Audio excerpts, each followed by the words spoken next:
Hello, hello, everyone. Welcome to another edition of our SipScout party. Happy Thursday. Yeah, that's right. That's what, I think we designed it that way. So we could always say happy Thursday. Yeah, exactly. We're super excited to drink some delicious wines with you guys today and taste some extraordinary chocolates. Yeah. And happy belated Valentine's Day. We're wearing our pink and purple, I suppose. This is my wine shirt. This isn't a Valentine's shirt. But yeah, we thought it was fitting this month to do a little perfect pairing, a little wine and chocolate pairing to keep the love going. Perfect pairing is a little bit of a nod to our partners this month. Master of the World was co-founded by a master sommelier named Evan Goldstein, and he wrote the book literally on pairing wine and food. It's called Perfect Pairing. Yeah, and it's a great book. Yeah, he's got a delightful follow-up called Daring Pairings. If any of you are looking for further reading on the tenets of food and wine pairing after hearing about, some of the ideas that we'll discuss today, highly recommend those books. Absolutely. Yeah, and if you're willing, we'd love it for you to throw in the chat where you're joining us from, anything you're specifically excited about, or any questions you have throughout the whole time.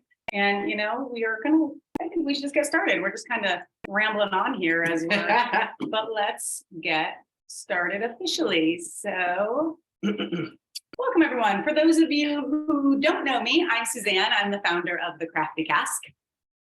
My name is Evan. I am a certified sommelier and your co-host today for the SipScout party. And at the Crafty Cask, we celebrate and support craft alcohol makers. That is what we are all about. Arizona. We're from Arizona as well. Yeah. Although it's wine and chocolate. Yeah, Dallas. Yeah, wine and chocolate. Yeah, and so we celebrate craft alcohol makers, and we're super excited this month to partner with Master of the World, as Evan was saying. You want to tell them a little bit about Master of the World before we jump in? Because you may have noticed, those of you who are recurring SipScout members, that your box looked a little different this month. And the items as well. So Master of the World is a pretty new endeavor. As I mentioned, Evan Goldstein, along with Lemeng Stroh, co-created this wonderful brand to help spread the knowledge of wine. It was created primarily for people in the industry that were really focused on diving deep and people like this guy. Yeah. Sommeliers and people training to become sommeliers, people who work in the industry. Yeah, that was kind of their primary focus initially, and then they branched out into the general consumer. And they provide tastings of individual bottlings from all over the world in a manner in which you have an opportunity to blind taste them whatever different way that you would like. You can sit at home and kind of go through them on your own, or if you'd like, you can go through them in a guided way, not unlike, I guess, in some ways what we're doing today, but with the help of Evan himself, as well as a couple other master sommeliers. If you are really into wine, you might recognize the names Madeline Trifon and Tim Gazer. So the three of them host monthly webinars that really just focus exclusively on wine, and we were delighted to discover them, and even more delighted to be able to share them with you in this context today. It's pretty exciting. And one of the reasons we were delighted to discover them is, as you might imagine, with our SipScout kits, every month we're trying to send you different things: wine one month, whiskey another month, craft beer, craft cider, all sorts of things. Wine is one of the more challenging ones because it comes in larger format bottles. Sure. And as much as we would love to send you 3 large bottles of wine, that's the price point might be a little tough on maybe that. One day. But so they really have nailed this expertise of partnering with craft wineries all over the world, really, and rebottling them in a way that keeps them fresh, keeps them, ready to drink, and doesn't kind of sacrifice any of that, which is really hard for most small winemakers to do. So they're also providing a nice service for craft winemakers to get their wine out in front of people through their program and through ours now as a partner of ours. Very much so. So as we get started, should we first just kick off with a little cheers? We're going to start with the Rioja. Yes. That's where we're going to start today. And while the front labels are the same, if you look on the back, you might have to pull your spectacles. kind of a smaller font. But the first one here is the Bodega Baronia. Baronia is a producer primarily of Rioja wine. And this is a Reserva. Delicious wine, and let's have a little cheers. Yeah. Thanks for being here, and we hope you like these wines. Yeah. And at any time, please feel free to unmute yourself. Oh, Evan always yells at me, I cheers, and then I start talking and I don't take a sip. As long as you don't put your glass down, I think it's okay. I think it's like bad luck or something, right? Hold on. While we're here, feel free to unmute yourselves at any time. We do this in meeting format instead of webinar format so that you can turn on your cameras, unmute yourself, talk with us, and actually feel like you're kind of here with us. So feel free to do that, or feel free to throw questions or comments in the chat, and we'll kind of keep an eye on that as well. All right. So our plan for this evening is, first, we're going to talk a little bit about food pairing, because as we get into the wines, we want you to be tasting them with the chocolates that we sent to you. And so one key is how to do food pairing. So feel free to be sipping on your Rioja a little bit while and if you want to pour all three next to each other, we often do that ourselves. We're choosing not to today for whatever reason. I guess it's mostly because we want to try these with all three chocolates and be able to enjoy those. At least that was my thought. But you can feel free to pour out all three if you want and kind of hop back and forth. And also, you know, as we do the food pairing, we are going to hop back and forth between the different chocolates and the different wines as well. Although we do have the recommended pairings from Evan Goldstein that he provided with us of which chocolates he thinks will go best. And that is what you see here in your SipScout report. So that same order that's going down is the same order that we would recommend pairing in as well. But we would also recommend pairing, you know, while the Barovia here is across from the dark chocolate with the lavender and black currant, it's so good, right? We would recommend that you try all three wines with all three chocolates, very much so. Yeah, and we're going to talk about wine. So are you all familiar with food pairing? Do you feel like you do food pairing kind of in your day-to-day life? Do you enjoy kind of, throw it in the chat just, or unmute yourself and let us know. Anyone? I'm always open to pairings. Wonderful. So do you do them yourselves? Am I pronouncing your name right? Tamari? Tamari. I can't say, I mean, we've gone out to dinner and done like pairings and stuff, but I don't necessarily do them myself. Cool. Great. Yeah, and that's true of a lot of people. You know, a lot of us are fortunate enough to have had an experience where you can actually, you know, go out to dinner and pay for this food and wine pairing. Sonia, is it Sonia or Sonia? You'll have to tell me. I know that's a pet peeve with names that have two different pronunciations sometimes. But we often have the benefit of doing that with the guided sommeliers and the chefs, and they're, you know, doing that for us. But then when we go home, we don't necessarily know how to do it ourselves. And so this is something that I personally really love. You know, I've learned a lot about wine since knowing Evan. He's taught me so much. And one of the things I've really kind of glommed onto that he certainly does a lot as well, but I kind of just like to do it all the time in my spare time, and then constantly running to our fridge and being like, ooh, I think this might taste good with that, and kind of playing with it. Is food pairing. And it's a lot of fun once you really understand a little bit of the mechanics behind it. So yeah, the exploration of it can be very exciting. You know, I imagine that any number of you have probably kind of heard the basic tenets. One of the most commonly recited ideas of food and wine pairing is simply the idea of white with chicken or fish and red with, you know, pork, steak, lamb, things with four legs, I guess, instead of two or fins. Yeah. And well, that has been guidance for a very long time. Yeah, and it's a great starting point. There are other components, of course, in a dish other than just the protein. Yeah. So and it's a little restrictive as well. Like it can be a little restrictive. Yeah. Yeah. So understanding a little bit more about what goes on in your mouth when you are enjoying food and when you're enjoying wine and when you're enjoying both together can be something that's very illuminating. Sonia, I'm glad you like the definition. Yeah. When both are better together, right? Yeah, and that's what we're really going for. So yeah, so let's talk about that a little bit. So when we talk about food pairing, you know, one of the big things that's important to think about is you actually want the food and the drink in your mouth at the same time in order to really be saying you're pairing them. So a lot of people just eat the food, take a sip of wine, eat the food, and they're like, oh, that's a good pairing. You're eating them together, you're drinking them together, but to assess it, what you want to do, and here, let's just practice it with this first one. I like it. So, oh yeah, I'm on the wrong one. Taking the wrong chocolate. So if you want to Allow me. open up your lavender currant, this is the one we recommend pairing with Rioja. So what you would do is you would take a sip of wine first, like we just did.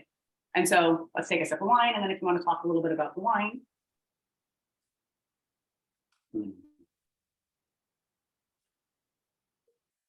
of course, before you take your sip, while you're taking your sip, stick your nose in that glass, get it deep in the glass, really breathe it in. A big part of what you taste comes from your nose, which is why when you have a cold and you eat something delicious and you're like, oh man, it tastes like nothing, right? It's because your nose is stuffed. And so make sure you're really inhaling as you're taking your sips.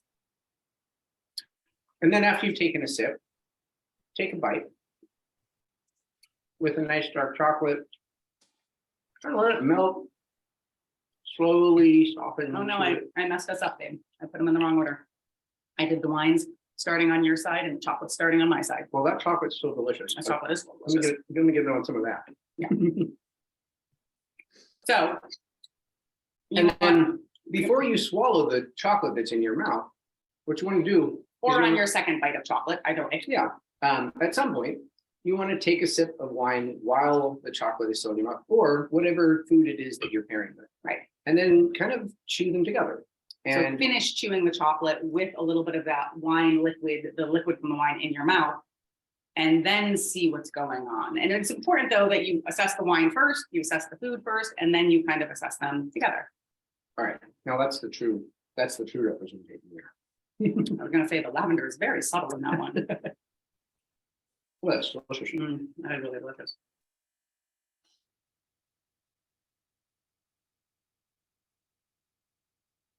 Mm. Yeah, those play very nice together. So what do you notice with the chocolate and the wine when you do them together? Well, first I wanted to say, the earlier kind of idea of food and wine pairing for me, which is not wrong, and Suzanne kind of touched on this, is eating something and then having a sip of wine and taking a bite, and back and forth. And you can kind of get a sense of a good pairing because the sip of wine will make you want to take another bite of the food, which will With then make Yeah. you want to take another sip of the wine, kind of continually seesawing back and forth. The nice thing about having them both in your mouth at the same time is that they reach that equilibrium where they're both, Mhm. interacting and giving you the sensations at the same time. Right. So one of the foremost things that I notice is that the kind of grip that you get in this, the tannins from this Rioja, Riojas tend to be pretty stout in that capacity. The brightness, the fruit component is often very nicely contrasted by that drying element. And I feel like the chocolate helps to kind of soften that a little bit. Oftentimes Riojas are consumed 10 plus years after the vintage date. This one I think is a 2016. 2016 Reserva. So we've got, 7 years in now. So we're getting to a point now with this wine where it really is starting to soften in these ways. The fruit is becoming a little bit more, more stewed fruit perhaps instead of fresh fruit. Yeah, for sure. And then the chocolate really helps to kind of pull that floral component out. That's what I was gonna say, Yeah. damn. I hate when I have something I'm gonna say, and then the sommelier beats me to it, and I'm like, what the hell were my words? I'm gonna say, when I drink the wine with the chocolate, the floral elements of the lavender really comes through, versus often I feel like lavender can be a little soapy to me if it's a heavy hand with it. But it really reminds me a little bit like, oh, this is a flower when I drink it together.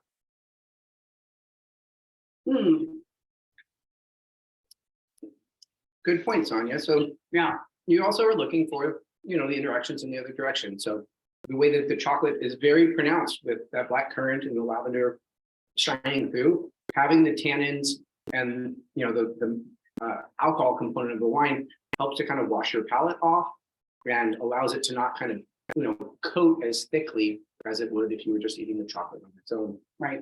Right. And what we're looking for here, and this is why we want you, we very much trust Evan Goldstein's guidance on what to pair with what here. But we want you to try all 3 chocolates with all 3 wines because you want to start to get practice at identifying for yourself when you have them both in your mouth and you're kind of like, yeah, they're neutral, you know, cool, good. That's a good pairing if they're both equally as good and like nothing. But you also want to notice if it makes one of them worse, right? With all of a sudden you're like, oh, weird. There's like a weird bite in the wine when I have it with that food, or it makes the food kind of tinny, or whatever the case may be. You want to be able to notice that and say, that's not such a good food pairing because it's making one of them worse. And then of course, what you're looking for is when both of them get better, right? When you're like, the wine is better with the chocolate is better with the wine. I do not want to eat them apart from each other ever again, right? Like that is a great food pairing. And you know, if you come across something and you order a glass of wine and you think it's going to go well with something and it doesn't, then you can just go back to the eating your bite and then taking a sip of wine, and you're all good. But it's really fun. You know, it can be very magical. And sometimes when you have a glass of wine that maybe you don't love as much, you know, you take a few sips and you're like, this isn't what I was expecting, and try it with every single bite of food on your plate, because there might be a bite of food on that plate that all of a sudden makes that wine shine, where you were just like, oh, wow, now I love this wine. And that is so much fun when that happens, when it really just changes your opinion about the food or the wine. Very much so. Yeah. So kind of stepping back a little bit outside of this specific pairing, some of the broader ideas behind food wine pairing, you know, the idea of having white wine with chicken or fish and red wine with red meat is an idea of kind of complementary pairing, where generally you want to pair things of equal weight. So you don't want to have a salad with a big full-bodied red wine, and you don't want to have a steak with like a light zippy Sauvignon Blanc. Equal weight is something that helps balance and helps them complement each other in a you know, a more enjoyable way. That makes perfect sense. And I've been hearing you talk about wine, and you've been talking to me about wine for years and years, and I don't feel like I've ever heard you say that. Wow. Yeah. I've been remiss. No, I mean, I'm sure you have. I just like that. Feels like, oh yeah, that makes sense. Like weight, right? And that's, you know, one approach to pairing. Equal weight is something that I think follows throughout, but you can have complementary pairings, and then you can have contrasting pairings. So sometimes you'll have a dish that has a really rich sauce, and you don't necessarily want to serve that wine or serve that dish with a wine that is very rich and full-bodied. Oftentimes you want to do a contrasting pairing, so you have something that cuts through that and cleanses your palate. So like a beurre blanc sauce rich with butter, having something acidic to cut through the acidity, to cut through the butter, will kind of reset your palate each time and keep the richness of the beurre blanc from becoming overwhelming. Mm-hmm.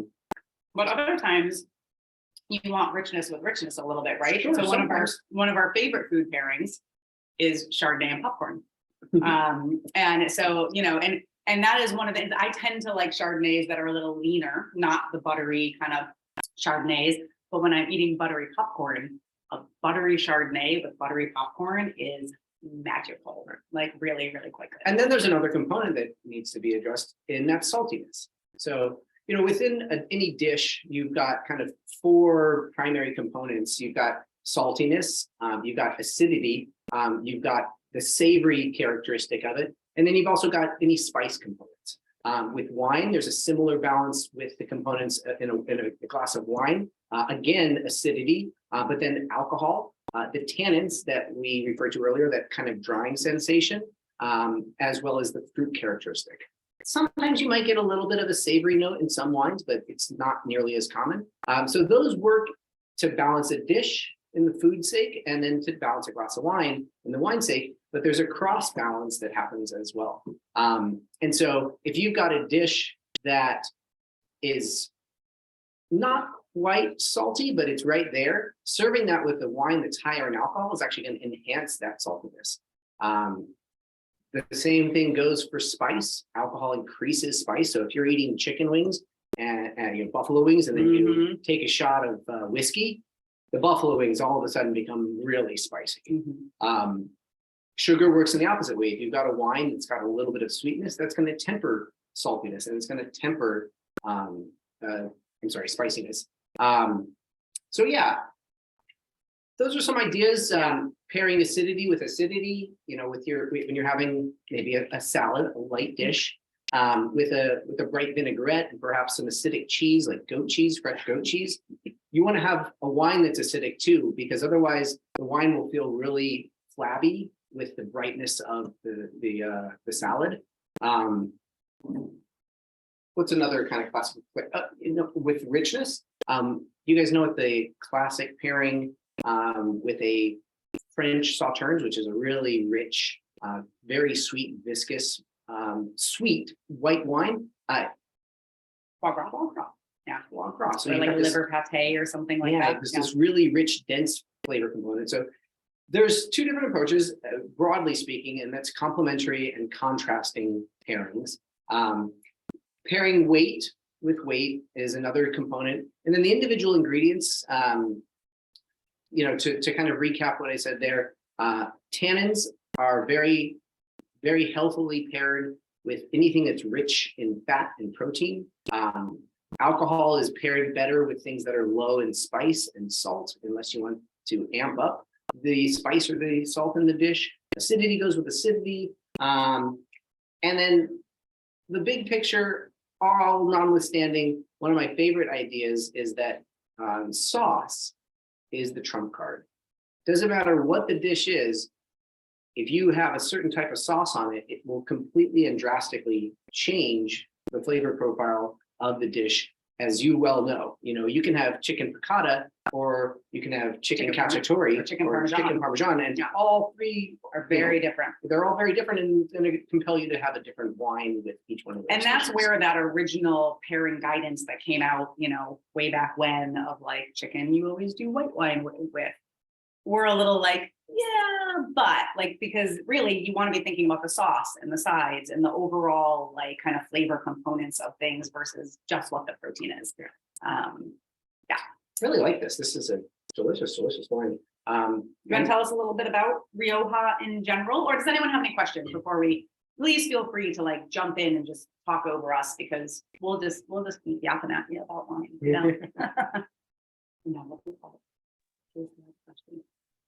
I just think this is really interesting. I don't know very much about wine, and especially I tend to be the lighter, white wines, the Chardonnays and stuff. So I'm wanting to learn more about reds and differences, and so I just find this really interesting. So I appreciate it. Great. When you drink reds, what types of reds do you typically gravitate towards? Probably sweeter. I'm trying to expand my palate. Well, hopefully these wines today will be a nice introduction to you for future red wine drinking. And that's really common also. I feel like it's very common that people, when they, get into wine, they start with whites. Sweeter whites. Yeah, and then generally. sweeter whites too. And they start with sweeter whites, and then they slowly move to dry whites, and then they start to move to sweeter reds, and then they slowly move to dry reds. And it makes perfect sense. It's the same way children's palates kind of evolve over time as well. When we're first born, like those sweet receptors are what we want, and it's all sugar that everyone loves. And then, and bitter is like horrible when you're a child. And then as you get older, you start to really like bitter, you start to like spinach, you start to like these things. So your palate is constantly changing and constantly evolving. And the more inputs you give it, the more experiences you give it with things that you think you don't like, but like, oh wait, but I kind of do like that. The more it starts to get used to those things and adapt, essentially. Yeah, there's some fascinating kind of anthropological reasons for all this, but in general, things that are sweet have sugar, which are calories, and that's often something that 30,000 years ago we were always on the lookout for something that was sweet, because that was good calorie. And things that are bitter, Toxic, are poisonous. often toxic. Yeah, and so it's our body's way of preventing harm. Read a fascinating article during the pandemic that indicated that wine drinkers, particularly people that were pursuing wine in a more academic way, sommeliers and such, and people that enjoyed dry red wines, had a little bit higher immune response and had less likelihood to get sick from COVID, because their immune system was bolstered simply by the fact that they were more frequently drinking and consuming things that were bitter. And that bitterness is in small doses, and even in large doses, if it's not actually toxic, it still is triggering your immune system, thinking that you just ingested something that could possibly be toxic. And so that consistent like bolstering of your immune system from consuming things that are bitter helped to prevent them from getting sick to, I guess, you know, a scientifically notable degree enough to say something about it in an article. Well, and we drink a lot of wine, and it took us what, almost 2.5 years to get COVID. So maybe there's something to that. I think you just gave me another reason to drink wine. That's right. That's right. I like it. Exactly. Alcohol kills bacteria, you know. So yeah, that's great. I love that. The community tables so you can meet new people and wine pairing dinners. Yeah, I mean, doing this with other people, that's honestly the best way to do it, is to go out with a group of friends too, and just everyone orders different things. You order a couple different glasses of wine and you all just kind of share. And I know post-COVID, maybe that doesn't feel as good anymore. But again, alcohol kills. So yeah. Oh, thanks, Danica. We love sharing fun facts and Factoids. history. Yeah, for sure. So a couple of fun things about this wine, Rioja in general. Riojas are wines made from primarily a grape called Tempranillo. There's sometimes a little bit of Grenache blended into them. And I mentioned in the notes there in your SipScout report that this style is a little bit more modern, and that's primarily the use of French oak. Oftentimes, historically, Riojas were made with American oak, and just a kind of a neat comparison side by side between French oak and American oak. American oak is by and large grown in a latitude that is further south from most of the forests in France. As a result, you get more sunshine and it's warmer. And so those American oak trees grow quicker. And as a result, when you cut them down, you can see that the rings that form the tree are spaced more widely apart. Each ring is another season of growth. And if it grows faster, that ring is going to be wider than if it is growing in a colder climate where it grows more slowly. And then as a result, the barrels that are made from American oak as opposed to French oak have grain, the wood grain is not as tight. The impact that has on wine is that more of the flavor of the barrel, more of the aromas, more of the tannins will be released into the barrel with less time. And so part of the reason that oftentimes Riojas are drank much later is because that time that they spend in American oak versus French oak gives them a lot more oak characteristic that needs time to soften out. French oak, by contrast, is just the opposite. You don't get quite as much from French oak in the same amount of time because it is a tighter grain. The combination that Baronia uses, both French and American oak, gives you a little bit of the flavor profile of the oak, but still has that backbone and that longevity from the American oak. So some really nice aromatic profiles coming from both of those, oak usages in this one. What aromatic profiles are you speaking of? So, what are you smelling in this wine? So with regard to the oak profile, some of the things that you might be able to pull out here, one, vanilla. That's a very common component that you get from the oak. That comes from both French oak and American oak, but it does come a little bit more prominently from American oak. American oak also tends to have a bit more herbaceous kind of green elements to it. Sometimes even like a eucalyptus element, something that's like mentholated. I'm not getting that strongly in this one, but maybe like a little bit of bay leaf. And then you'll also get elements like coffee and cocoa, and that's not necessarily the oak itself. That's more from the toasting of the inside of the barrel, which is going to caramelize the natural sugars that are in the barrel, and that caramelization kind of seeps into the wine as well during the aging process. So yeah, some nice stewed fruits, a little bit of blue fruit, a little bit of like blueberry. Mm-hmm. Stewed fruit is, you'll hear Evan talk a lot, he'll very rarely just say cherry. He'll I say, need to say blueberry though. right, but he often will say stewed cherry or like a cherry lozenge or a cherry cough syrup or a fresh cherry or, you know, and those qualifiers are the more you do this, the more you practice this, the more you want to kind of push yourself a little bit to do that because it helps pull apart different wines and it helps you identify what you like the most, right? So if you're like, oh man, I can smell, I love ones that are like stewed fruit. I'm excited about this wine. But then the fun part is what it smells like and then what it tastes like might be a little different, right? It might kind of, so it's a fun part of tasting wine. You know, you guys have all had an apple before. Not all apples are created equally. I'm not going to sit down and eat a Granny Smith apple, but I might sit With a down little and salt on it, I will. yeah, or with a piece of cheese. But I might eat a Golden Delicious apple. And No delicious apples. you know, apple butter versus Different, right? you know, an apple lollipop. Or like apple pie with those baking spices, Sure. kind of, right? Like all those different things. And so, you know, Evan was mentioning that coffee can kind of be something that gets pulled out of the oak, you know, in aromas. And so that's an interesting, you know, our middle chocolate has espresso in it. That's right. And so trying this wine with a little bit of that espresso chocolate and seeing kind of what happens there is part of the fun too. Yeah. Let's get on to that. I'm going to get on to my second wine, I think. That's fun. Yeah, feel free to jump ahead. Just because we're still talking about the first wine doesn't mean that's what you have to be drinking. And let us know, you know, feel free to throw in the chat or just jump in and tell us what you're smelling, what you're tasting, what your, you know, questions.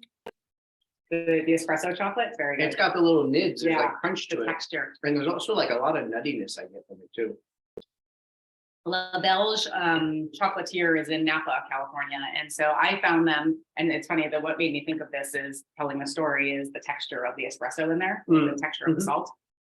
So years and years ago, I went to a winery, Kunde winery, and they had, you know, small chocolate squares that looked very much like this, but they were branded Kunde. You know, it was their chocolate that they gave out in the tasting room when you had a tasting. And so I took a bite of one and there were like flakes of salt throughout the chocolate, like crispy. And I'm a salt person. I'm a big, like, I love salt. I actually have a whole nother handle and website called Savory Girl. Like, I love salt. And so I was just enamored with that texture and the saltiness that came through. And I brought them home. So he was doing wine tours in Napa for years. He was doing kind of bespoke wine tours there. And so I brought them home and I gave them to him. And I was like, what is this chocolate and how do I get it? Like, what is going on? And he went and tracked it down. My Valentine, my lovely Valentine did. And he went and tracked it down and went and talked to Kunde and said, who supplies your chocolate? And it happened to be La Belge. And so ever since we have been huge La Belge fans. So they make these chocolate tabs in ones that are dark chocolate, salted dark chocolate. And they are just phenomenal. So we were very excited to try all of these fun flavors. Yeah, it is really pretty compelling. They must add the salt as the chocolate cools to just the right temperature where the salt isn't going to dissolve into the chocolate. So you still get those flakes in it. Magical. Really delicious. Yeah. All right, moving on. Ready for wine two? Is this Malbec? This is. Malbec. So I've been fortunate enough to go wine tasting in Argentina. I'm very jealous. I know it was actually right when I met Evan. It was right. I missed out. I think like a month before we met, or a month after we met. And I was, you know, I just started dating him and we were kind of chit-chatting and I was like, man, I wish I met you like 6 months ago because I'm going to Argentina on the company dime and then I'm spending a week after in wine country. And I actually like just asked a friend to join me. Like a friend's just going to fly down for the fun part and join me. And that could have been you and you're a sommelier. And like, and so I came home with all this wine from Argentina and Evan got to enjoy it with me then. So at least I got to reap the rewards of her trip. Yeah, that's right. But we have to go back someday. But the reason I bring that up is because, you know, I've always enjoyed Malbec. But when I went to Argentina, they keep all the good Malbec for themselves. I am convinced. And it is so affordable. And it is just, it's hard to find Malbecs that are as like, wow, as the ones there. Like, I feel like I would drink Malbec all the time and good thing because in Argentina, we do drink that. So I'm excited to try steak this. for all 3 meals every day. Steak all the time and Malbec all the time. That's the Argentinian diet for sure. Maybe some French fries here and there. Let's see. The nose on this. So this is where it could be fun to have a glass of this poured as well, because this is a very different smell to me. This is much like richer, I'm gonna deeper do that. fruit. Yeah. Mm. And even the color, you could see how like inky it is.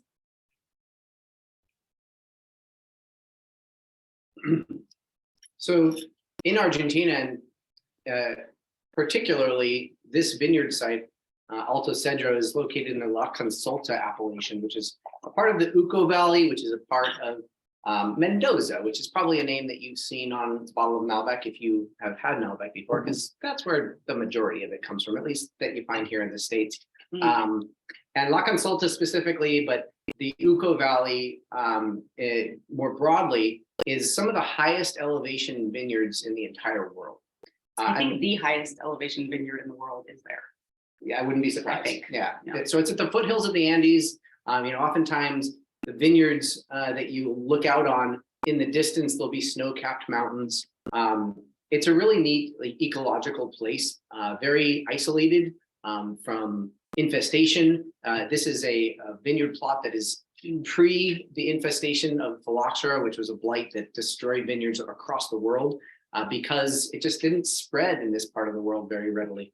And the high elevation that you find in the Uco Valley does something really cool to the grapes that are grown there, and plants that grow at high elevation in general have this effect. And essentially what is going on at high elevations is the ratio of UVA to UVB lights radiation from the sun varies. And as you get higher in elevation, I can't remember now. As soon as I started saying this, I knew I was going to have a hard time remembering which is which. But whatever the ratio is at sea level shifts in such a way that the pigment causing radiation of the UV spectrum, whichever that is, UVA or UVB, as well as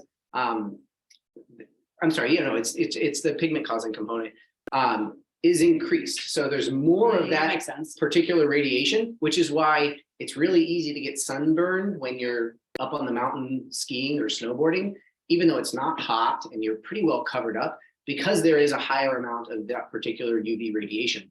What that does in plants is it causes for a deeper pigmentation. If you've ever been up in a mountain vineyard, or I'm sorry, not mountain vineyard, but a mountain pass, and you see the beautiful depth of the mountain flowers there, the really, really rich, deep, dark colors in mountain flowers is because of that high elevation. And so, yeah, the grapes as well develop incredible pigmentation, and the depth of color in this Malbec is really quite remarkable. And you'll find that often in Uco Valley Malbecs. I was saying that the Argentinians keep all the good Malbec for themselves, but maybe they let this one out. Yeah. or Master of the World came in. Yeah. Like, we're taking that one. Yeah, because this is yum. This is right up my alley. Yeah, I do have the two poured, and the difference in color between the two is actually quite, like, it's definitely richer, darker. It's prettier. For sure. Yeah, and even I just feel like the smell is like richer and deeper too. Like Yeah. it feels more concentrated. A lot more fruit driven too. Sure. The fruit components are, there's a little bit of some fresh fruit. I wouldn't say stewed, but it is more like an overripe kind of borderline jam, Yeah. jelly. Something that's kind of It's interesting. younger than It the is, other as it well? is a little bit younger. It's 2018 versus the 2018. first was 2016. Mhm. And a couple extra years in bottle will, certainly impact what's going on with the first Sure. one. Sure. Something interesting about Malbec that I found, there's not a lot of grapes that you find kind of the spectrum of fruit as much as you do with Malbec. Maybe Zinfandel, but what I mean by that, with red wines, you talk about fruits generally as red fruits or blue fruits or black fruits. And oftentimes you'll find that most wines have one or two of those, but it's a little bit less common that you really notice all three of those different kind of subcategories of fruit. And I feel like this one really shows it off quite well. So this is the one that is intended to be With the espresso. with the coffee one. With the espresso. And it's interesting because did anyone else try the first wine with the espresso? chocolate? And if so, No. any But maybe I'll go back, because I will say, when I took a drink of the Malbec with the espresso chocolate, it felt like it really, like, I don't know, made the chocolate bloom. Like it kind of opened up and was more powerful. Sure, I very much agree. Yeah, and I think it's partially because that the wine is not absent of those deeper kind of components, the tobacco and chocolate and that kind of forest low aroma flavors. So having the chocolate with the coffee really they really play well together. So this is a good example of something that is more of a contrast in styles, with this being a little bit more fruit driven. And then the chocolate, of course, being, that richer, kind of deeper complement. I found too, so it's interesting because I do feel like the chocolate kind of comes to life with the Malbec. With the Rioja, I felt like the espresso chocolate, the espresso came to life more so with the Rioja, like kind of like made the espresso a little more prominent in the chocolate. Mm-hmm. I love all these excuses to just keep opening more chocolate and be like, oh no, I need to try it now with the next one. Yeah, that's all the more of this we have left, so I'm gonna open another one. I love And I that. have to agree with you on this espresso chocolate. It is delicious. I love the little. The texture, right? Do you get some like distinct nuttiness from it the way I am? Yeah, I mean, yeah, it almost tastes like it has almond or something in it. Yeah, for sure. It's espresso, but before it's espresso, it's like nuttiness that like transforms into espresso. It's really quite well done. I ate a lot of almond butter growing up with my health nut parents. And He also ate a lot of caramel and did not eat a lot of chocolate. True. And I definitely get like almond butter. Is it bringing back good memories or bad memories? You okay? we tease as well often. Getting made fun of in the high school cafeteria. Yeah, for what you brought to lunch. Well, you got another almond butter sandwich, Ralph Rock. Mm-hmm. Almond butter and honey. Yum. So it's interesting because so Rioja is named after the region in which it's grown, and in France they do that as well, right? Malbec is the grape. Mm-hmm. So which countries do region named for their wines versus countries that do grape? Because I kind of always assumed that, like, it's funny now that I'm thinking of it. Like, I know in the US, we do it very much grape based, varietal based, right? That's how we communicate what that wine is to consumers. And whenever I would go to Europe, I'd be a little bit like, wait, what's Beaujolais? I don't know what that grape is. And it's because it's not a grape, it's a region. Sure. And I think I kind of in the back of my head just always assumed it was like US versus the rest of the world. But clearly that's not true. I mean, that's just the American mindset. I know. But clearly that's not true with Argentina. So is there any rhyme or reason how there is like the whiskey spelling or like anything like that? Yeah, so when you think about wine, there's a lot of kind of binary delineations that you can bring up, red wine versus white wine, dry wine versus sweet wine. One of the first ones that you kind of first come to understand more deeply is this delineation between old world wine and new world wine. Old world wine is essentially all of Europe. And that's primarily because that's where the specific species of grapes that we use to make wine the world over, Vitis vinifera, if anyone's interested, are indigenous. And so those grapes kind of evolved in tandem in those countries, along with the cuisines that evolved in those regions. And so the grape wasn't that important. It was just where it was from. And everybody associated this wine that came from Beaujolais. It was supposed to taste like this because that was the grapes that were just native to that region. It wasn't because they like decided to plant them there. That's just what was there. And so they're more known for the region because people knew what Beaujolais was. So they could say, oh, I know, I've had Beaujolais wine. I know what that is. And the grape was kind of second place. When grapes were brought over to the Americas and, to Australia and across the world. They basically planted all grapes in every region, kind of. Well, they knew by that time, they knew what the grapes were. And they had names for them. Gotcha. It was far enough into the evolution. Like by the time the 17th century rolled around, we had an understanding of what these grapes were. They had received names. Yeah. And so when they were planted, that's what they were known as that, because obviously you weren't in Beaujolais, so you weren't going to call it Beaujolais. You called it by the grape. And I imagine too, because it wasn't about what's just happening to grow there natively, because grapes weren't just like growing natively all over our country necessarily. And they were choosing or what they had access to, maybe what grapes they could get to plant in their area. And so in some instances, they might have been planting grapes that really shouldn't grow in that climate, but they were trying it anyway. And that's often what happens still to this day to newer wine regions, right? I mean, Arizona, where we live, they're kind of planting everything in Arizona because they're just trying to figure out like what the heck works here. And they know some things based on other regions and other countries and everything, but it all depends because there's so many variables that go into it. How much sun you get, which in Arizona is very different than anywhere else. The wind, the elevation, how much rain it gets, again, very different in Arizona, right?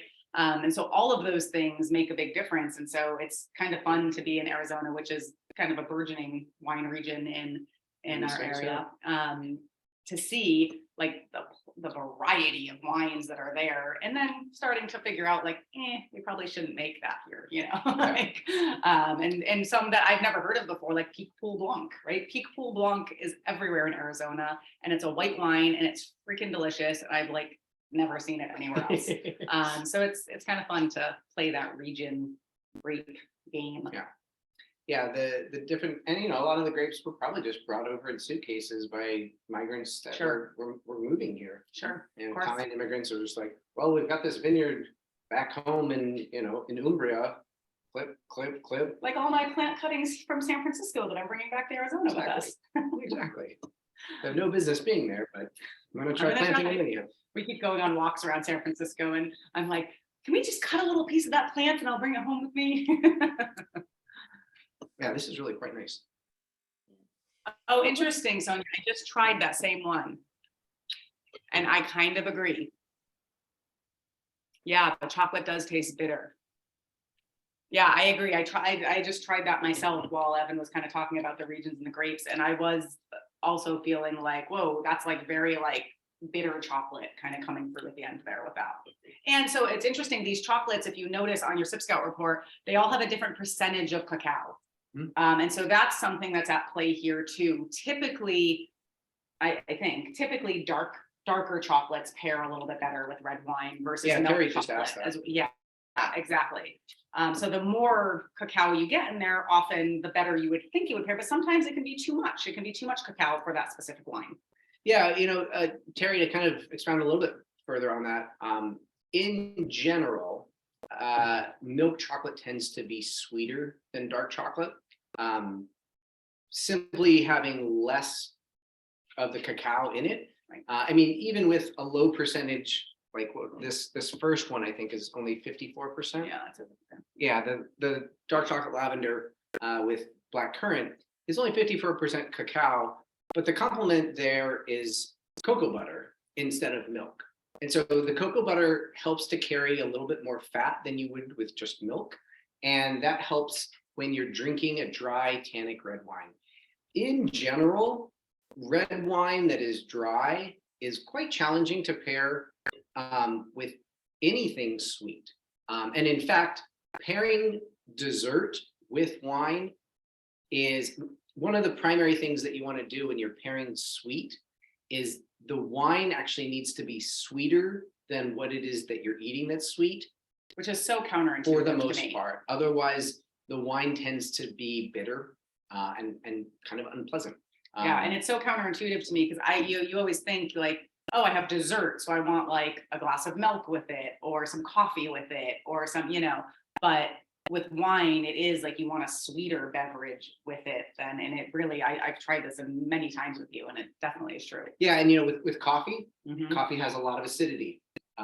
With milk has a lot of sugar. So both of those help, whereas the the bitterness and the tannins in red wine that's dry are a very different story.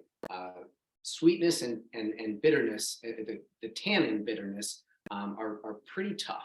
And so in talking with Master of the World, they very strongly urged us, and in fact, kind of picked these chocolates specifically because there were no milk chocolates in them, because the red wines that we were going to go with were these dry reds. Now, if you had a Vinsanto or like a port or something like that, then very much a milk chocolate could be a delightful pairing with something like that. Absolutely. But the way you start to figure this stuff out is do what I do. Like every time I feel like we have a bottle of wine open, I'm just in my head, like, what do I have in the fridge? Oh, I have that little stub of cheese. Oh, I have some of that like sausage left. Oh, what about that thing we made the other night? And like, I'll come out at like, you know, be like 9 o'clock at night, we're watching a show, and I just have like little plates of like, let's try this with that and this with that. Ooh, what about dates with it? What about like, and it's fascinating when you do that. And then it just makes it really fun. It kind of makes drinking wine an experience rather than, you know, you're just drinking wine. And especially if you're going to be snacking on something while you're watching TV anyway, why not make a little like pairing smorgasbord and like learn a little something about your palate while you're doing it. Terry, if you happen to have any milk chocolate laying around, Oh yeah, give it a try. Try it for sure. And you know, everyone's palate is different, but see if you can't kind of glean what we were just talking about in the way that something that is overtly sweet in chocolate, in the chocolate realm, can make the wine taste more bitter than it needs to, and is oftentimes kind of unpleasant. Right. Oh. And so even with this, so going back to Sonia's kind of comment about the 85% cacao with the Malbec, so that would mean then that we need a sweeter wine for that, or that wait, I'm getting backwards on that, I think. So you want the wine to be sweeter than the chocolate. And since all of these wines are dry, we want all of the chocolates to be dry, or I'm sorry, like slight in the sweetness component. Gotcha. Now, the nice thing about wine is that while these are all dry wines, fruitiness on the palate lends to the perception of sweetness, and that perception of sweetness is also enhanced by alcohol, along with spice and along with salt. So if you've got a wine that's fruity and is 10% alcohol, and then you've got essentially the same wine made from the same grapes, but it's 16% alcohol, the 16% alcohol wine is going to be perceived as being sweeter, despite the fact that maybe neither of them have any actual sugar in them. And so I'm wondering, so do you think Evan Goldstein paired the 85% cacao with the Cabernet because the Cabernet is going to likely be our most tannic? Yeah. Okay. This is going to be the most full-bodied and tannic of the wines. Malbec, while it has a lot of depth because of that sun exposure and the high elevation, they're also relatively big grapes. And so the ratio of skin to juice that eventually like leads to the depth of color is going to be diminished simply because there's more juice in each individual grape, whereas Cabernet grapes look like peas almost. They're really quite small. They're not the grapes that you see at the grocery store. Malbec grapes are a bit plumper. So this last wine, smells like I want a steak or a cheeseburger with it, I'll be honest. this last wine is the Obsidian Ridge Cabernet Sauvignon, and this comes from just north of Napa Valley. There's a mountain range in the Napa Valley called the Mayacamas Mountain Range, and it extends outside of Napa, further up the coast into Lake County, which is where Obsidian Ridge is.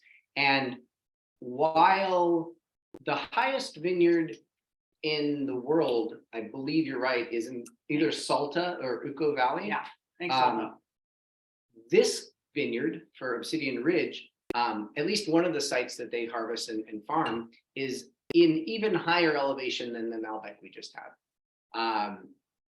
And given what we just learned about the depth of flavor and concentration of color that you get at higher elevation, this cab is, you know, even one step further from the Malbec. And again, if you're looking through, Yeah, I was just going to say what you're doing here. So you may notice that Evan keeps kind of reaching when he's looking at it, and it's because we have our SipScout report in front of us.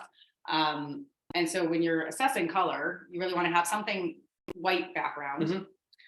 If it's white with text, that's not a big deal because it can actually help you glean a little bit more sometimes. And then you want to kind of tilt the glass away from you until the wine spreads out and you can see a more clearly defined meniscus of the wine at the edge. Like a different color around the outside than the inside a little bit. To separate. You want to really be able to see the rim clearly. This is also the reason why I don't think we have any colored wine glasses. As pretty as they are, as pretty not as they allowed. are. And then you want to have the white background behind it, and you can see with some wines, and this Cabernet is a good example. You can kind of read through the wine, maybe about a centimeter past the rim of the meniscus, but once you get Into the past center. that, like you can't even see your fingers behind Through it. it.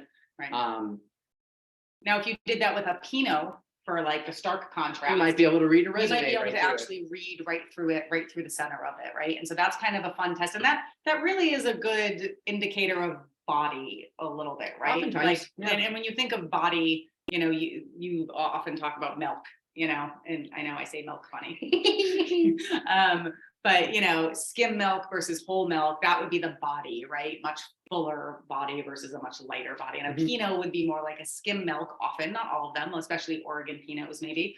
And then Cabernets would start to go more towards that whole milk kind of end of the spectrum. You may also notice that when we're swirling, we're both kind of doing it down on the table here. And that's really what we recommend. Because if you're doing it up here, your elbow kind of gets into it. You can kind of like splash your neighbor if you have it too full. Ruin the dinner party.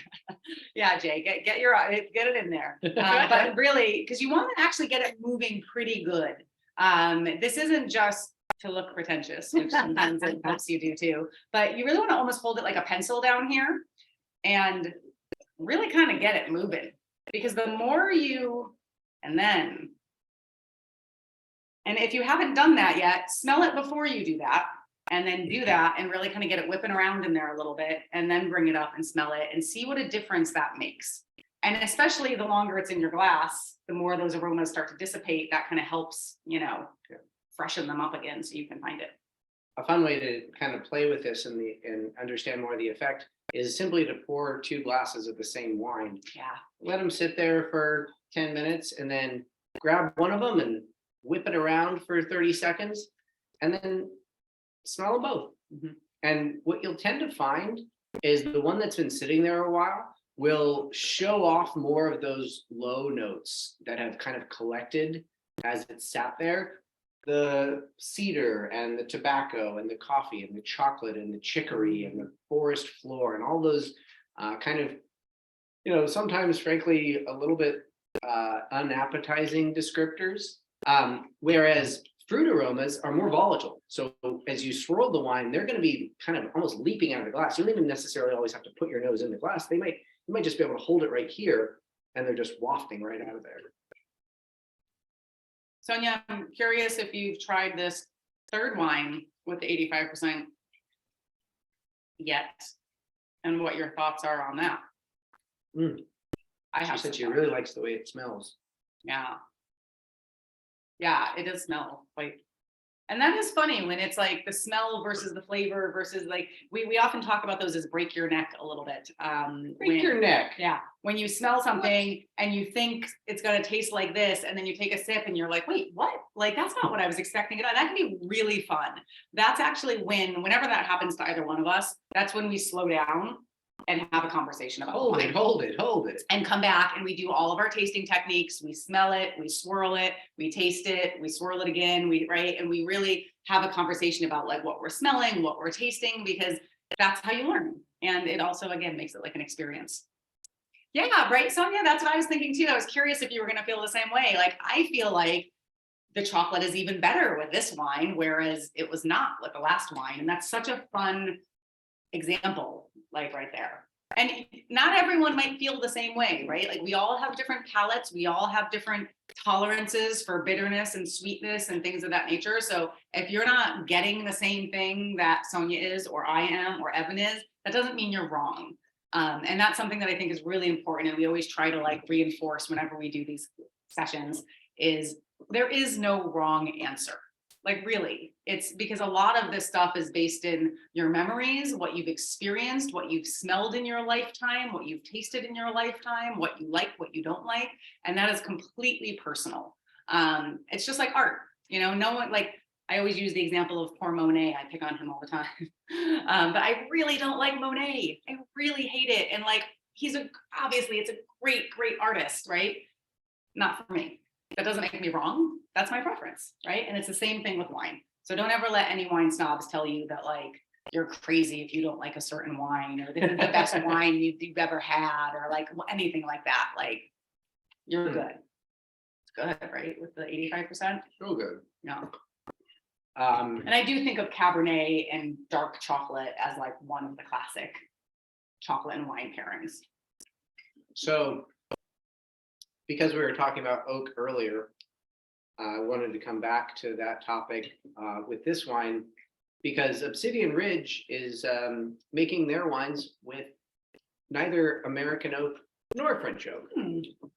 They're using exclusively Hungarian oak, which is quite uncommon. And I believe that this is the only Cabernet, perhaps in the world, that uses exclusively Hungarian oak in the vinification. Does it get any more exclusive than that, SipScout members? The only, we don't know if it actually is the only in the world, but like really, like it's rare to Rare to taste see something Hungarian oak at all. 100% Hungarian oak. And if you do, it's generally as a component along with French and or American oak. Hungarian oak is similar in flavor profile to American oak. It's got a little bit more herbaceousness, but Hungary is quite cold too, so it grows slowly. So those grains are very tight like French oak. Yeah, absolutely. So now in my past life, before I started the Crafty Cask, I used to be a market researcher.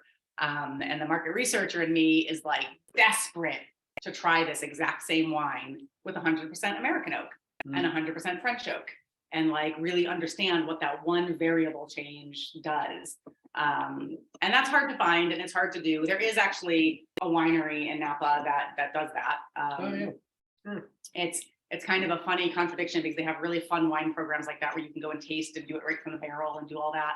But they also are known to overpour quite heavily. And so It's known to be a little bit of a circus. yeah, especially as it gets to be like 4 or 5 in the, you know, the later show, it gets a little crazy. But if you know what you're doing and you can like not get crazy like that, they really, because they do some of that. They say like, this is the exact same grape in the exact same year. It's just the only difference is like this type of oak or that type of oak or this, you know, and it's like a really fun for a market researcher, at least, to understand what each unique element adds to the wine.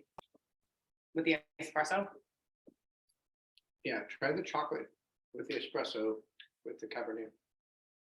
I kind of felt that way about the first one as well with the espresso. I'll have to try them all. Wish I could eat more espresso chocolate. Any questions for us while we're stuffing our faces with chocolate and wine?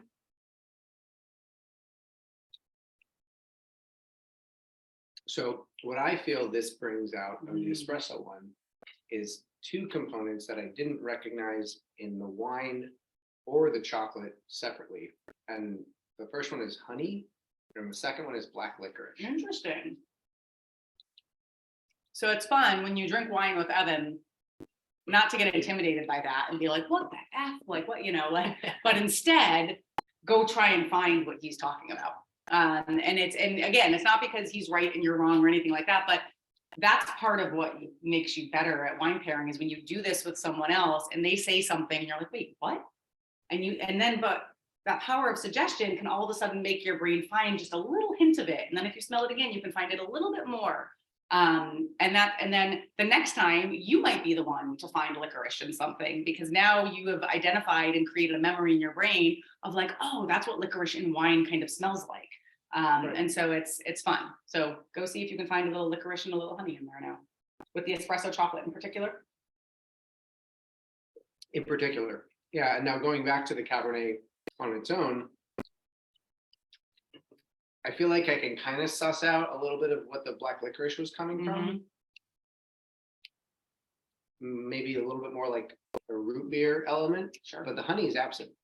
And I'm guessing that it's association that I think of almond and almond butter, With the espresso chocolate. and then that's Already. the honey that I connect And those two. And your almond butter and honey sandwiches. And that that's, you grow up. that's an example of how your whole life experience dictates what you're going to perceive and appreciate.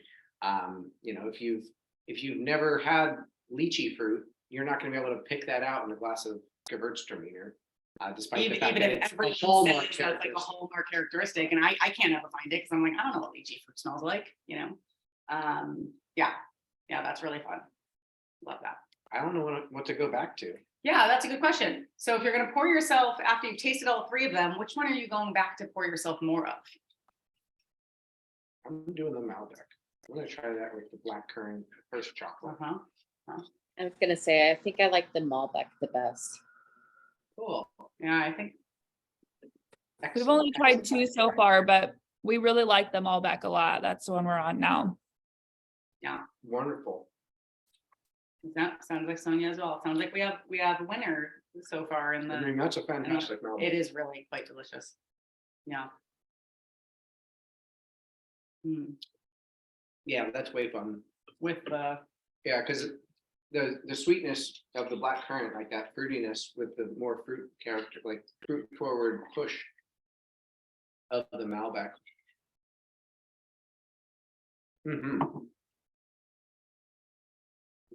I feel like that's the most dessert, like pairing, direction, like the spectrum. Malbec with the blackcurrant lavender. The other one's kind of, Oh, man. varied with the. It's funny now after going through all of these and tasting all of these, the nose on the Malbec to me, it smells just like toasted marshmallows. It's just so, and that's the fun thing, like your palate and your nose will change. Like there are sometimes, not with the wine courses as much, but sometimes we'll do the same whiskeys over and over again for some of our corporate events. And from day 1 to day 2 to day 5, like which one is our favorite, what we're smelling in them, it completely changes because your palate can be really dependent on hormones. Honestly, people say like the cycles of the moon, what you had for breakfast that day, what you ate that day, if you had coffee recently, if you brushed your teeth recently, if you're angry, all these things can kind of like change the hormonal balance and the chemical balance kind of going on in your body at that given time. And something you didn't like before, you might like now. And so that's why, we always encourage people, especially people who say, I don't like Chardonnay.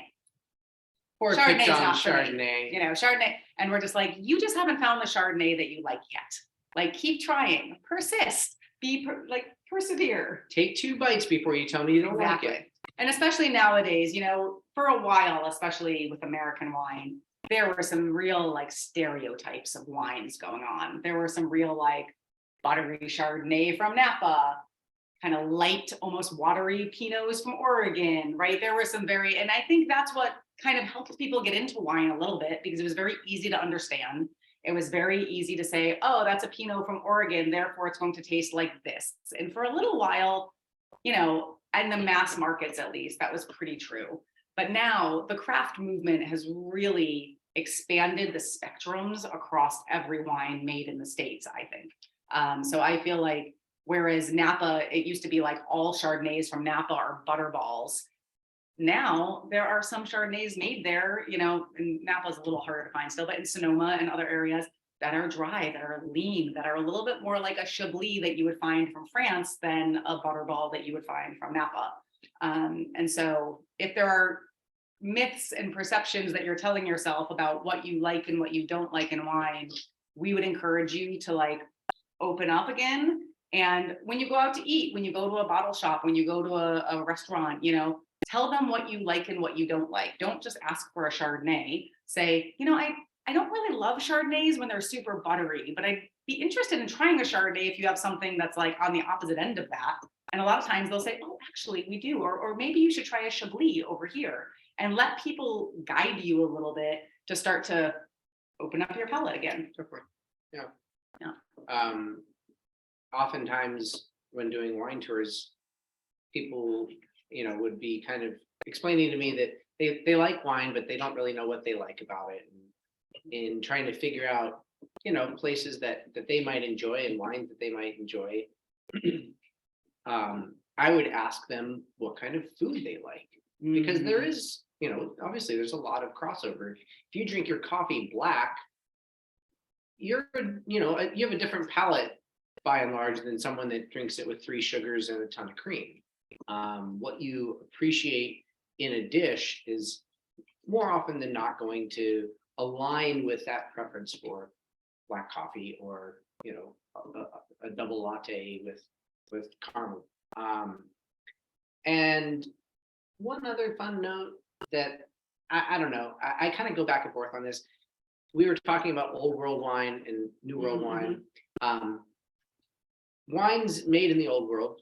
We've been, talking about Beaujolais a little bit. Beaujolais and pretty much every wine region in Europe, Rioja, Barolo, Bordeaux, Burgundy, these regions all have basically government imposed restrictions as to what you can grow, how you can grow it, and then how you can ferment it and how you can age it in order for it to qualify as Bordeaux or Rioja or Beaujolais.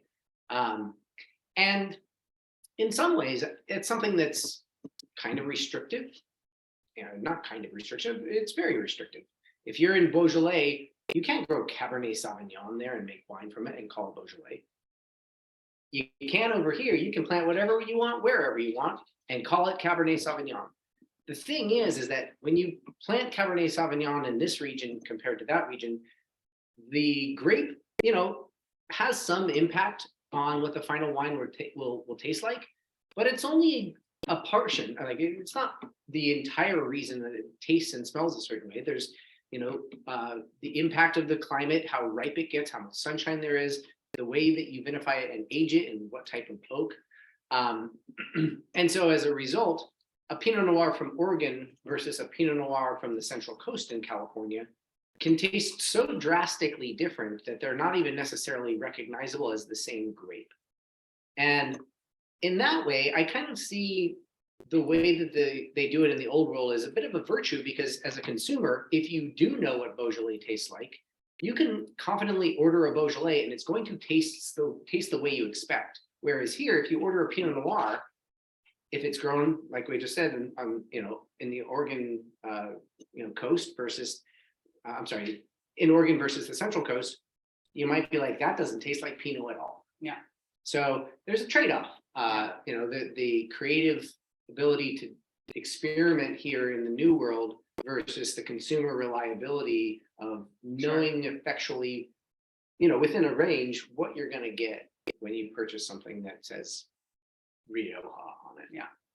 Let me say, friends, get into French whites. I don't know. French whites, I love Chablis, I love Sancerre, and that took me a long time to figure out. And I do feel like they're a little bit more consistent for me. If I see a Chablis on a menu, it's going to taste closer into what I want than if I order a Chardonnay on a menu somewhere, because we do experiment quite a bit more here. Sonia, is weather a big predictor for taste from year to year? It depends. And by the way, it depends is pretty much the answer to any wine related question. Or economics question for that matter. And I would say that speaking broadly, in climates, as opposed to weather for a year, in climates that are warmer year over year, weather is only an impactful thing when it's destructive, when there's something bad. Like here in California wine country for a while, there were the fires that are going on harvest after harvest after harvest. That has an impact on the wine of that, not just because it kills some of the vines and there's less yield, but the smoke taint, all that smoke in the air and the grapes kind of bring that in and things like that. Yeah, I mean, and then, just stepping back from natural disasters. Yeah, I guess it's not weather as much. But nevertheless, yeah, it was, it's caused by weather. Sure. If you have rainfall during flowering, that can be really impactful. It prevents the proper germination of the grapes. Can create mold too, right? You can get mold if it happens later in the year when the clusters are fully formed. That's what it is. Okay. So bad weather can be very impactful. Weather in general, from year to year within a climate, is not something that can impact it as greatly. Now, in cooler climates, the likelihood of having bad weather is greater because it's generally on the shoulders of the growing season. But there's freak hailstorms in France in July. In Argentina, they have hail that is a Yeah. problem too. Yeah. And so the bad weather is something that invariably impacts, but the overall weather from year to year Not like Won't- rainfall though. won't make a drastic difference. Even like heavier rainfall year versus drought year, So at least in old world, maybe. rainfall across the world, the best wine growing regions that you find are generally enjoy the Mediterranean climate. Sure. Lake County, yes. High elevation there, that's continental, no. Rioja, Yeah. yes. Uh-huh. And that's the reason that is because that's one of the best places to grow grapes. And one of the defining components of the Mediterranean climate, dry summers, wet winters. Mhm. So by and large, you don't get a lot of rainfall during the growing season. It's in the winter. So it goes into the soil and they have to draw it back up. Rainfall But if you did for some reason, during if, the growing if it season. was, a heavy rainy summer. Yeah, if you have a lot of rain during the summer, you'll get superfluous vine growth. The vine won't Sure. focus on making fruit. It'll focus on making a bigger plant. The fruit you do get will be like the grapes will be much bigger. They'll be plump with water. Therefore, they'll be more diluted in flavor. Right, and- watery grapes Sure. give you watery wine. Sure. And then of course mold can be an issue. No, No. Yeah, it depends. it depends. Do you know if how did this joke go? I think it was when GW was in office. Uh-oh. No, it was HW. Evan's telling jokes. Does President George H. Bush wear boxers or briefs? You can figure it out. Depends. Horrible. It depends. Not it depends. Not I it guess, depends, just just depends. It's horrible. Jay likes that one, I can tell. Jay, I hope you have a smoking jacket on over there. It looks like you should have a smoking jacket on, and I hope And a that's pipe. what's happening. Yeah. Yeah. Excellent. We're gonna create a SipScout ad with you. Luxuriating. Yeah.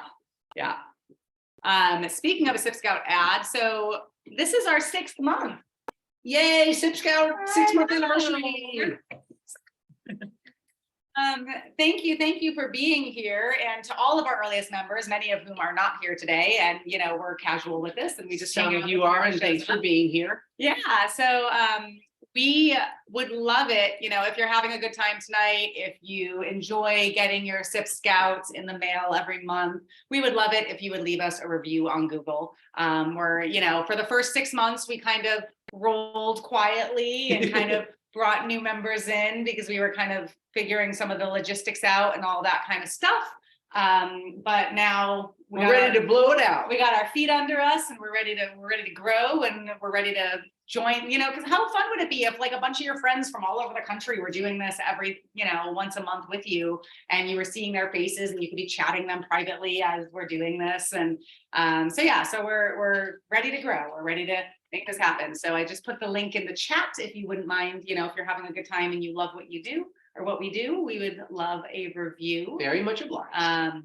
We'll also probably be sending out an email to some people who've been with us from the very beginning, asking if you'd even be willing to do a little video review so we can kind Wink, of wink, nod, nod. play with it a little bit. So so thank you for being here. We appreciate all of you so much because you are allowing us to do what we love and share Share what we amazing love craft and booze. From these amazing craft all over the makers with other people, because otherwise we would just be doing this ourselves together all the time, and then we would just be drinking too much and I mean- with no excuse for it.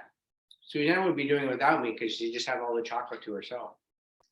Yeah, but we love this. This is our favorite part of our jobs. You know, we have many hats and we do many things, but we love sharing our knowledge, especially this guy's knowledge. He has such deep knowledge, and not just on wine.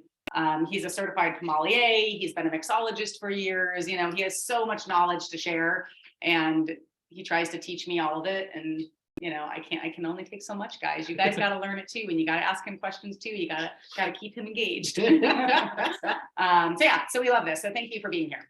But yeah, other questions about wine, about what's coming up next. I think next month is our Irish style beer tasting. So you'll be getting 4 craft beers that are Irish in style. And I think a couple of them are actually from Ireland. Yep. I think we just got our list Yeah, confirmed. the O'Hara's. Yeah. And Sullivan. Yeah, so we'll be going craft, but going global, which is fun. And I think it's the day before St. Patrick's Day. I think it is. I think it's the day before So St. that's Patrick's cool. Day. Yeah. So we're not doing green beer, no green food coloring. We're classing it up here at the Crafty Cask. And we're just gonna drink high quality, delicious Irish beer, which is what we should be doing on St. Patrick's Day. Exactly. Not adding food coloring to our beer. So Yeah, that doesn't. that does nothing. That does nothing. And then after that, so in April. Oh, April, we have a margarita mixology evolution class, which is super fun. Leading up Yeah, to Cinco de Mayo. Mayo. Yeah. So that's going to be super fun because we're going to teach you the evolution of the margarita. So the origin kind of drink that inspired the margarita, which is not tequila based, I will let you know. And then a classic margarita, and then kind of a modern margarita. So we'll be mixing up drinks together then. And then in May, I am super excited. One of our longtime clients, Charbet Distillery. Some of you have heard of them before because we've done tastings with them in the past. It is their 40th year anniversary. So they have been around making craft booze for 48 years. And honestly, for longer than that, because it's a 13-generation distillery going all the way back to Serbia. Right. They 40 are years in the amazing. United States. 40 years in the United States. They are amazing. They make incredible spirits. They have had my favorite whiskey since I've discovered it. And I keep looking for one to knock it out and beat it. And I just can't. And so for their 40th anniversary, we're partnering with them, and they're buying out a whole SipScout box, and you're going to get all different Charbet spirits. At least one of which is from the distiller's private reserve that is not for sale anywhere, was made like forever ago, and is just like in his basement, and he has bottles left, and he's going to crack them open so we can give you guys little 2-ounce pours of it. So that's going to be a really fun box, and they're going to join us as well. So the maker will be here for that one. So we have a lot of fun stuff coming up. We're super excited for all of that. And yeah, but otherwise, we are, now that the PSA is over, I often forget to do that. We're here to answer your questions, and you know, let us know. Let us know what questions you have, or comments, or thoughts, or anything, or just chit chat. Oh man, we wish you had a tasting room in Cottonwood. That would be fun. I will say we were doing the non-fancy version of tasting tonight because we were making dinner and we just had mac and cheese, but the chicken was it changed the flavor of the Malbec in a very nice way. I enjoyed having the Malbec after some chicken. So if you guys want to try that out one of these days, if you have any chicken around, that was So wait, how did you prepare your chicken? Because we were talking about that. Piccata, buffalo, cacciatore. I think she's in an air fryer. Oh, we It was just breaded chicken, and we put it in the air fryer. So it was not fancy chicken, but the original plan of smash burgers fell through, so mac and cheese and air fried chicken was the backup. Too bad, man. A smash burger would have been great with the cab. Yep. yeah. Yeah, we love our air fryer. Evan just got an air fryer for Christmas, and we've been using it like crazy. Yeah, for sure. Yeah, we use it. What style of whiskey is our favorite? So No. Read that closer. Is your favorite? You were talking about your favorite whiskey. oh, me. Oh, Yeah, this is your yeah. spotlight on Suzanne. Of course, I'll tell you that. Yeah. So honestly, usually our answer to this question, or any question like this, is like, we have no favorite children, because really it's hard to have favorites. Like, we have access to such amazing craft alcohol and are very fortunate, and they're all just good in their own right. That being said, I have a decanter that Evan bought me years ago. That's a beautiful decanter that has like a glass ship inside of a glass globe, and it's just very beautiful. And the only whiskey that ever goes in that decanter is Charbet's Double and Twisted. And so Doubled and Twisted is a blended whiskey, essentially. So it's not a bourbon, it's not a rye, it's not a scotch, it's not any of those standard categories. It's a blended whiskey. And the thing that's unique about Charbet is all of their whiskey, they make it from finished beer. So if you're not familiar with how whiskey is made, all whiskey is made from beer, essentially. It's an unfinished beer. It has no hops. It has no barrel aging. It's not a beer you'd likely want to drink. It's not going to taste very good, but technically it is a beer. But what they do is they actually get finished beers that are on the market that you can buy. So Anybody heard of Bear Republic Racer 5 IPA? Yeah. That's one of the beers that they use. Right. Racer 5 IPA is one. Big Bear Stout is another They're one. all from Black Bear, or I'm sorry, all from Bear Republic. Yeah. So they partner with a local brewery that's kind of down the road from them who make, they're very well known in California. People love their beers, ourselves included. And they partner with them and they buy kegs of their finished beer, and probably bigger than kegs at that point, and they distill them and they turn them into whiskey. And Marco's whole philosophy is, you know, junk in, junk out, delicious in, delicious out, right? And he's like, why would you make a whiskey from a beer you wouldn't drink? Why not make a whiskey from a beer you want to drink and you do drink? And it's really fun because then you actually get a little bit of the hop characteristic in there, a little bit of the barrel aging characteristic in there, and it just creates some really unique profiles and flavors. Very compelling. And so their Doubled and Twisted whiskey in particular is a blend of a malt whiskey, a stout whiskey, A Pilsner. no, I think in just the Racer 5. I think it's just those three. So the Racer 5 IPA, the Big Bear Stout, and so it's a blend of those three, and it is magical. It's like chocolatey, and it makes such a good old fashioned. It's so good to scrumptious. sip straight. And the good news is when you get your SipScout kit, you'll be able to get full bottles online too. We'll have that all set up for you. So if you fall in love with it the way I do, or any of the other ones, you'll be able to order full bottles online.